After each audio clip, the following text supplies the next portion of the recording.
नमस्कार, times of Swaraj में आप सबों का स्वागत है और मैं हूं संतोष सिंह। और आज हम टाइम्स ऑफ स्वराज में चर्चा कर रहे हैं कि जो स्क्रिप्ट गठबंधन तोड़ने के दिन लिखी गई थी जदयू और आरजेडी के बीच, और उस दरमियान जो सारी चीजें घटित हुई थी जिस तरीके से, तय उसी दिन हो गया था कि अब जदयू को कोई बचा नहीं सकता है, क्योंकि नीतीश उस मनोदशा में है नहीं, उस मनोस्थिति में नहीं है, उस मनोस्थिति में नहीं है, मानसिक तौर पर पहले वाली स्थिति नीतीश की नहीं है। ऐसे में नीतीश के आसपास रहने वाले लोग जिस तरीके से इस्तेमाल किया चीज़ों को, और उस वजह से अशोक चौधरी जैसे नेताओं के खिलाफ जो एक माहौल बना, याद होगा कि सबसे पहले ललन सिंह से टकराहट की शुरुआत हुई थी, और वो टकराहट बढ़ते बढ़ते एक दौर में ऐसा आया कि लगा ललन सिंह को ही इन्होंने हाशिए पर पहुंचा दिया। लेकिन ललन सिंह तो खुद माहिर खिलाड़ी है, और ललन सिंह का कहना क्या है, ललन सिंह का तुसानी नहीं है। जदयू का चाणक्य वो ऐसी नहीं है कि अभी तक नीतीश कुमार के कई चहेते नीतीश कुमार से काफ़ी दूर जा चुके हैं, लेकिन ललन सिंह हैं जो एक बार साथ छूटने के बाद भी दोबारा उनकी वापसी हुई, और उसी मजबूती के साथ आज भी वो डटे हुए हैं। ये सिर्फ वैसे ही नहीं है, कुछ तो बात रही होगी।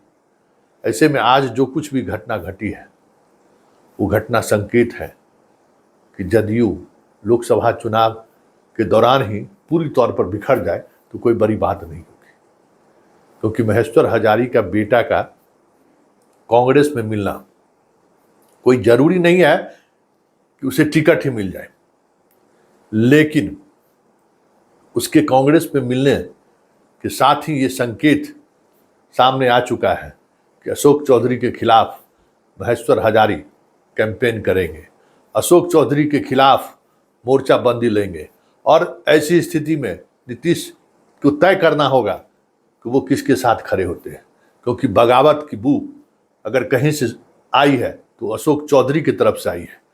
नीतीश की भावनाओं के साथ जिस तरीके से अशोक चौधरी ने खेला है, अभी तक किसी ने साहस नहीं जुटाया था। जिस चिराग से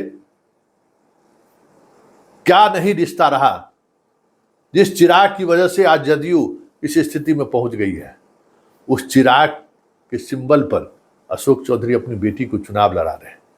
इस फैसले से जदयू के अंदर पहले से ही बवाल मचा हुआ था और किसी भी समय विस्फोट होना तय था। ऐसे में महेश्वर हजारी के बेटे का कांग्रेस में शामिल होना संकेत है कि जदयू के अंदर सब कुछ ठीक ठाक नहीं चल रहा है। और ये सिर्फ महेश्वर हजारी नहीं, 1 दर्जन से अधिक मंत्री उस बगावत के वक्त का इंतजार कर रहा है, जो वक्त अब लगता है कि सामने आ गया है। ऐसे में नीतीश कुमार जिस मनोदशा में है या जिस मनो स्थिति में है, पार्टी को वो संभाल पाएंगे मुश्किल ही नहीं, नामुमकिन आप कह सकते हैं। अब देखना ये है कि होता क्या है, क्योंकि नीतीश इस स्थिति में भी नहीं है कि वो कैंपेन करके जनता के बीच जाकर अपनी ताकत को वापस लाने की कोशिश करे, क्योंकि जनता के बीच भी जाने की स्थिति में उनकी मानसिक स्थिति नहीं है कि वो कुछ संवाद कर सके। ऐसे में आप कह सकते हैं कि नीतीश का जदयू अब अवसान की तरफ बढ़ गया है, क्योंकि महेश्वर हजारी का बगावत सिर्फ बगावत नहीं है, संकेत है कि अशोक चौधरी के खिलाफ जो पार्टी के अंदर पिछले कई महीने से जो लोग घुटन महसूस कर रहे थे, ऐसे लोग अब खुलकर सामने आना शुरू कर दिया है।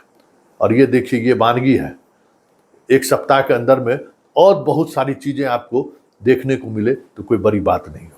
जुड़ गया हूं और आगे भी मैं काम करते रहूंगा, संगठन को मजबूत करूंगा। लेकिन समस्तीपुर सीट को लेकर आपने इंटरेस्ट दिखाई है, कहा है कि आप वहां से कैंडिडेट बनाएंगे। जरूर दिखाए हैं, चूंकि मैं वहां का हूं, मैं संगठन से जुड़ गया हूं, तो मैं चाहूंगा कि मेरा संगठन वहां से मजबूत हो, और इसलिए मैं चाहा कि क्योंकि मैं लगातार वहां से मेहनत करते आ रहा हूँ। अगर आपको टिकट मिलता है तो अशोक चौधरी की बेटी होगी, चैलेंज देखते हैं, कितना चैलेंज देखते हैं? देखिए कोई मान लीजिए कि कोई ऐसी बात नहीं है, मैं संगठन से जुड़ा हूँ। मेरा उद्देश्य ऐसा नहीं है कि मैं समस्तीपुर से ही चुनाव लड़ना चाहता हूँ। मुझे यदि मौका देती है तो मैं काम करूंगा, और नहीं तो मैं संगठन को मजबूत करूंगा वहाँ से। नीतीश जी के साथ आप क्यों नहीं गए? ऐसी कोई बात नहीं है। नीतीश जी के साथ मैं उनके साथ मान लीजिए जुड़ा हुआ था ही, ऐसा नहीं है। वो मेरे गार्जियन है, मैं उनका सम्मान करता हूँ। मुझे मौका मिल रहा है जहाँ काम करने का, मैं वहाँ काम कर रहा हूँ। ऐसा नहीं, सम्मान में कोई कमी नहीं।